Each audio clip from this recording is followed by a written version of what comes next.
every single Christian in the 1st, 2nd, and 3rd century believed that it was the body and blood of Christ. I mean, you mentioned St. Ignatius of Antioch.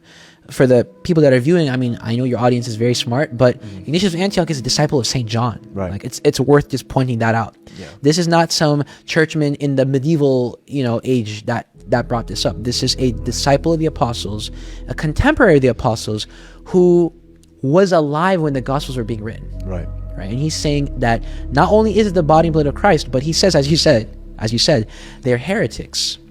They're not even Christian for denying that, right? I'm not saying that Cliff and Stuart aren't Christian, but that was the extreme.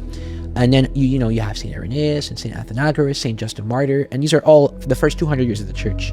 His response is basically he started trivializing and almost mocking the Eucharist, talking about, so you think he took his kneecap and dipped it in the blood coming out of his arm? When he stretched out his hand to grab the bread, to dip it in the wine, then he was taking a piece of his kneecap, dipping it in some of the blood that perhaps was pouring out of his arm, and then ingesting himself. And this is exactly why in John 6, when the disciples grumbled when they heard about Christ saying this, he said, are you not going to believe when you see the Son of Man ascending to heaven? And then he says in the next verse, he says, the flesh profits nothing, it's the spirit that gives life.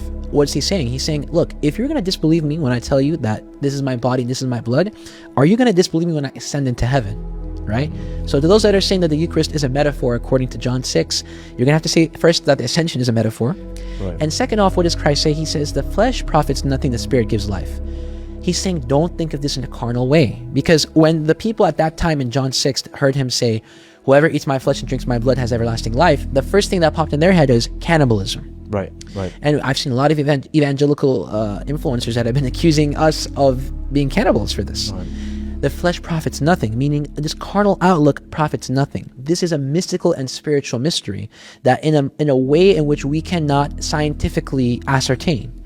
Right? When I look at the bread and I look at the wine, it looks like bread and wine, it smells like bread and wine, it tastes like bread and wine, right? To the senses, it has those accidents. Right. But we know mystically, in a way which I cannot describe to you, but in a way that's possible for God, it is truly his body and blood, right? Mm-hmm. And so Stuart seemed to not understand that.